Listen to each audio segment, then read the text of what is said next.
അഭിഷേക തൈലം. പുറപ്പാടിൻ്റെ പുസ്തകം 30-ാം അധ്യായം 22 മുതൽ 38 വരെയുള്ള വാക്യങ്ങൾ. അഭിഷേക തൈലം. കർത്താവ് മോശയോട് അരുളി ചെയ്തു, മികച്ച സുഗന്ധദ്രവ്യങ്ങൾ എടുക്കുക. വിശുദ്ധ മന്ദിരത്തിൽ നിലനിന്നിരുന്ന ഷെക്കലിൻ്റെ കണക്കനുസരിച്ച് 500 ഷെക്കൽ ശുദ്ധമായ മീറയും 250 ഷെക്കൽ സുഗന്ധമുള്ള കറുവപ്പട്ടയും 250 ഷെക്കൽ സുഗന്ധ സസ്യവും 500 ഷെക്കൽ അമരിപ്പട്ടയും 1 ഹിൻ ഒലിവെണ്ണയും എടുക്കുക. സുഗന്ധ തൈലങ്ങൾ നിർമ്മിക്കുന്ന വിദഗ്ധനെ പോലെ ഇവയെല്ലാം കൂട്ടിക്കലർത്തി ഒരു വിശുദ്ധ തൈലം ഉണ്ടാക്കണം. അത് വിശുദ്ധമായ അഭിഷേക തൈലമായിരിക്കും.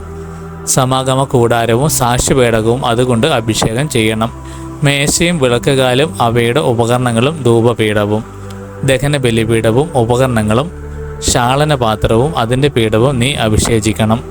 ഏറ്റവും പരിശുദ്ധമാകേണ്ടതിന് അവയെ നീ വിശുദ്ധീകരിക്കണം. അവയെ സ്പർശിക്കുന്നതെല്ലാം വിശുദ്ധമാകും. പുരോഹിതരായി എനിക്ക് ശുശ്രൂഷ ചെയ്യാൻ വേണ്ടി അഹറോനെയും പുത്രന്മാരെയും അഭിഷേകം ചെയ്യുകയും വേർതിരിച്ച് നിർത്തുകയും ചെയ്യുക. നീ ഇസ്രായേൽക്കാരോട് പറയണം, ഇത് തലമുറ തോറും എനിക്കായുള്ള അഭിഷേക തൈലമായിരിക്കും. ഇത് സാധാരണക്കാരുടെ മേൽ ഒഴിക്കരുത്. കൂട്ടുവസ്ത്രങ്ങൾ ഈ കണക്കിൽ ചേർത്ത് മറ്റൊരു തൈലം ഉണ്ടാക്കുകയും അരുത്. ഇത് വിശുദ്ധമാണ്. നീ ഇതിനെ വിശുദ്ധമായി കരുതണം. ആരെങ്കിലും ഇതുപോലൊരു ചേരുവ ഉണ്ടാക്കുകയോ സാധാരണക്കാരൻ്റെ മേൽ ഒഴിക്കുകയോ ചെയ്താൽ അവൻ തൻ്റെ ജനത്തിൽ നിന്നും വിച്ഛേദിക്കപ്പെടണം. കർത്താവ് മോശയോട് അരുളി ചെയ്തു, ദേവദാരു തൈലം, നറുംപശ, ഗുൽഗുലു, കുന്തിരിക്കം എന്നീ സുഗന്ധദ്രവ്യങ്ങൾ സമമായി എടുക്കുക. സുഗന്ധ തൈലം നിർമ്മിക്കുന്ന വിദഗ്ധനെ പോലെ ഇവയെല്ലാം കൂട്ടിക്കലർത്തി ഉപ്പും ചേർത്ത് ധൂപാർപ്പണത്തിനുള്ള വിശുദ്ധമായ സുഗന്ധദ്രവ്യം ഉണ്ടാക്കുക.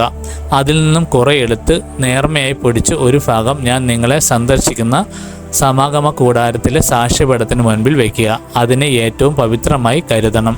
നിങ്ങൾക്ക് വേണ്ടി ഈ ചേരുവകളനുസരിച്ച് സുഗന്ധദ്രവ്യം ഉണ്ടാക്കരുത്.